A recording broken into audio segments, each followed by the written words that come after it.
पाठक rail Vicky YouTube channel पर आप सभी का हार्दिक स्वागत करता हूं। आज इस वीडियो में हम जानेंगे रेल के द्वारा बाइक को ट्रांसपोर्ट करने के लिए कुछ महत्वपूर्ण सवालों के बारे में। तो बिना टाइम वेस्ट किए चलिए शुरू करते हैं आज का अपना वीडियो। आज इस वीडियो में हमारे साथ हैं चंदन कुमार सिंह, जिनसे हम जानेंगे बाइक बुकिंग से जुड़े बहुत सारे सवालों के बारे में। तो सबसे पहले चंदन जी, आपका तो बहुत स्वागत है हमारे चैनल पर। जी धन्यवाद। सबसे पहले आप हमारे दर्शकों को बताइए कि पार्सल बुकिंग और लगेज बुकिंग में क्या डिफरेंस है और पैसेंजर के हित में किस तरह की बुकिंग ज़्यादा अच्छी है। देखिए, पार्सल बुकिंग और लगेज बुकिंग में जो बेसिक डिफरेंस होता है, 2-3 कंडीशन है जिसमें आप लगेज बुकिंग करवा सकते हैं। अगर आपको अपने बाइक का 24 आवर डिलीवरी चाहिए, यानी कोई ऑफिशियल आवर नहीं है, कभी भी डिलीवरी लेनी हो। होल डे और नाइट। दूसरा चीज़ क्या है कि अगर आप उसी ट्रेन में जा रहे हैं जिसमें आपको बाइक भेजनी हो, आपके पास जर्नी टिकट हो, तो आप लगेज बुकिंग के लिए जा सकते हैं। एक और बात होती है कि यदि उस स्टेशन के लिए डायरेक्ट ट्रेन नहीं होता है, आपको ट्रांसपोर्ट बुकिंग करवानी हो, तो आपको लगेज बुकिंग करवाना होगा। अदरवाइज अगर आप उस ट्रेन में नहीं जा रहे हैं तो आप पार्सल बुकिंग करवा सकते हैं।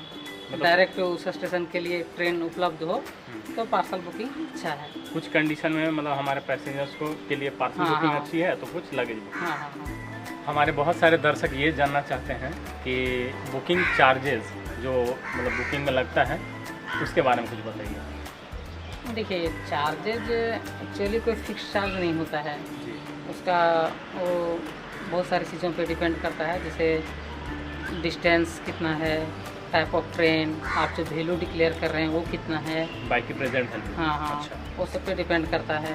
फिर भी अगर एक लमसम में बात किया जाए, फिर भी जैसे अगर आपको 500 किलोमीटर तक बाइक भेज रहे हैं और आप जिस ट्रेन में भेज रहे हैं वो आर स्केल का है, रेलवे क्लासीफाइड किया हुआ है सब ट्रेनों, बहुत सारे ट्रेनों को S scale, P scale, R scale, L scale में। अगर वो आर स्केल का ट्रेन है और अगर आप तो 10,000 वैल्यू डिक्लेयर कर रहे हैं तो वही 500 से 600 के बीच में उसका शुल्क आएगा। मतलब 500 किलोमीटर तक अगर कोई भेजना चाहता है तो उसका एक लमसम में 500 से 600 के चार्जेस आएंगे।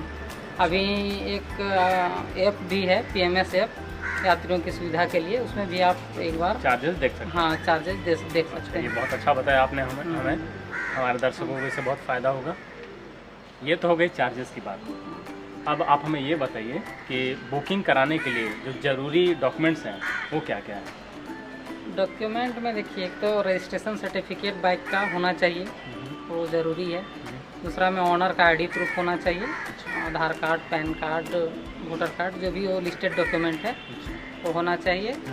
और तीसरा में इंश्योरेंस, गाड़ी का इंश्योरेंस होना चाहिए। अच्छा, हमारे बहुत सारे कस्टमर ये भी सवाल करते हैं कि क्या डिजी लॉकर की ID बुकिंग के लिए वैलिड है। तो डिजी लॉकर तो IT एक्ट 2000 में डिजी लॉकर का जो इश्यूड डॉक्यूमेंट होता है, अच्छा, उसे ओरिजिनल डॉक्यूमेंट का मान्यता दिया गया है। अच्छा। तो इसलिए डिजी लॉकर का इश्यूड डॉक्यूमेंट इसमें भी वैलिड होगा। अपलोडेड डॉक्यूमेंट नहीं, इश्यूड डॉक्यूमेंट, उससे मतलब बुकिंग की जा सकती है। हाँ, की जा सकती है। एक चीज़ मैं आपसे और जानना चाहूँगा कि बाइक की बुकिंग हो जाने के बाद उसके लोडिंग के लिए मतलब क्या क्या नियम है। हाँ, देखिए, बुकिंग हो जाने के बाद सबसे पहले तो बाइक में मार्किंग की जाएगी, उसमें उसका रेलवे रसीद का number, station from, station to लिखा जाएगा। अच्छा। उसके बाद लोडिंग के लिए अगर आप लगेज में बुकिंग किए हैं तो प्रायोरिटी दी जाएगी उसी ट्रेन में, कोशिश किया जाएगा कि लोड बाइक हो जाए, कर लिया जाए। हाँ, अगर कोई ऐसा कंडीशन हो गया कि नहीं लोड हो पाए तो वो दूसरा ट्रेन में फिर, जैसे उसमें अगर जगह स्पेस नहीं है, हाँ, लोड नहीं हो पाया, हो सकता है उसका कंपार्टमेंट कुछ डिफेक्टिव हो। अच्छा। इस टाइप का अगर कुछ हो जाए तो फिर उसको दूसरा ट्रेन में, सेम रूट के दूसरा ट्रेन में लोड किया जा सकता है। हाँ। और पार्सल बुकिंग जो कराते हैं हमारे जो भी कस्टमर होते हैं रेलवे के, हाँ, तो उनकी लोडिंग की क्या पता होता है। उनका लोडिंग का क्या है कि वो अगर वो जिस स्केल में बुकिंग हुआ है उस स्केल का दूसरा स्टेशन में भी सेम रूट होना चाहिए। अच्छा। ये नहीं कि कोई अलग रूट, सेम रूट का दूसरा ट्रेन में भी लोड किया जा सकता है। बस स्केल सेम होना चाहिए, रूट सेम होना चाहिए, और किसी भी ट्रेन में उसी स्केल में भेज दिया किसी भी ट्रेन में लोड किया जा सकता है। एक बहुत ही अहम सवाल, क्या मेरा कोई फ्रेंड या मेरे अंकल या कोई रिलेटिव मेरी बाइक को बुक करा सकते हैं? देखिए, एक चीज़ होता है कि बाइक बुकिंग में देखा जाता है कि जो बाइक भेज रहा है वो उसका ऑनर जेन्युइन ऑनर है कि नहीं है, कहीं थेफ्ट बाइक तो नहीं है। तो इसी के लिए उसका ऑनर ही होना चाहिए, जो आरसी जिसके नाम से है बनी हुई वो है। हाँ, वो ऑनर अगर बुक करते टाइम प्रेजेंट है तो सबसे अच्छा है। नहीं तो कुछ कंडीशन में उसका ब्लड रिलेशन का, उसका भाई बहन, ये लोग बुक करा सकते हैं। दोस्त तो लोग नहीं बुक करा सकते हैं। रेलवे में ऐसा कोई नियम नहीं? हाँ, दोस्त लोग अच्छा, क्योंकि तो फिर वही समस्या आता है कि वो जेन्युइन है कि कहीं थेफ्ट बाइक तो नहीं है, वो सब। तो इसमें हमें एक चीज़ और बताएं कि अगर मेरे रिलेटिव जैसे मेरे हाँ। भाई या बहन कोई भी या पिताजी बुक करना चाहते हैं तो उसके लिए हमें क्या करना पड़ेगा? उसके लिए एक तो वो ऑनर का भी आईडी प्रूफ सबमिट करेंगे, जी। ऑनर का सिग्नेचर उसमें होना चाहिए, और अपना भी आईडी प्रूफ देंगे। वैसा कोई आईडी प्रूफ जिससे उसका ब्लड रिलेशन प्रूफ हो, हाँ, अगर फादर्स नेम सेम हो, अच्छा। उस टाइप का कुछ डॉक्यूमेंट उनको प्रेजेंट करना पड़ेगा बुकिंग करते टाइम। ये बहुत ही अच्छी जानकारी आपने हमें दी।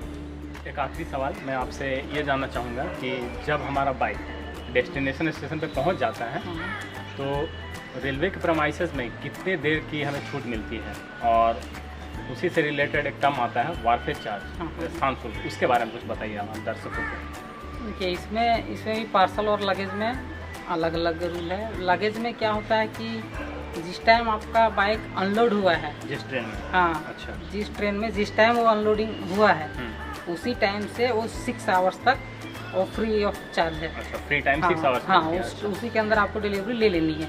अगर आप उस टाइम तक वो बाइक को कलेक्ट नहीं कर पाए तो आफ्टर 6 आवर्स वो 10 rupees per hour plus GST उसका वापस चार्ज लगेगा। हाँ, और जहाँ तक पार्सल बुकिंग में है तो वर्किंग आवर जो जनरली रेलवे में होता है 9 से 5 के बीच में, तो उस टाइम अगर उतरा है, अगर उस टाइम अनलोडिंग हुआ है तो उस टाइम से 6 आवर्स तक कैलकुलेट किया जाएगा। अगर मान लीजिए सुबह 9 बजे आपका बाइक अनलोड हुआ है तो उसे 6 आवर्स यानी फ्री टाइम मिलेगा। हाँ, 3 बजे तक। हाँ, 15 आवर्स तक वो फ्री रहेगा। 15 आवर्स के बाद से वारफेज चार्ज, हाँ, 10 रुपया, हाँ, 10 रुपया पर आवर प्लस GST लाएगा। तो ये क्या, ये जो वारफेज काउंट होता है वो दिन और रात सारा मिलाकर होता है? हाँ हाँ हाँ, अब जैसे कि अगर आपका बाइक शाम को 6 बजे उतरा है तो शाम को 6 बजे से 9 बजे तक का आपका कोई चार्ज नहीं लगेगा। अच्छा। और 9 बजे के बाद से फिर 6 घंटा आपको फ्री मिलेगा दिन में? हाँ, दिन में। अच्छा। यानी 15 आवर्स तक वो फ्री है। 15 आवर्स के बाद वो पूरा रात दिन जितना भी हो इसका मतलब रेलवे के वर्किंग टाइम से, हाँ, मतलब रेलवे का जो वर्किंग टाइम होता है सुबह 9 से 5 जनरली जो होता है उसी टाइम से उसकी काउंटिंग चालू हो जाती है अगर रात में उतरा है बाइक या शाम में तो? हाँ, वो वर्किंग आवर्स के बाद उसका फ्री आवर, हाँ, फ्री आवर्स कैलकुलेट होता है। चलिए, बहुत अच्छा बताया आपने हमें, और हमारे दर्शकों को बहुत सारी जानकारी मिली इस वीडियो के माध्यम से। आपका बहुत बहुत धन्यवाद। और चलिए, इसी तरह की वीडियो देखते रहने के लिए हमारे चैनल को सब्सक्राइब करें।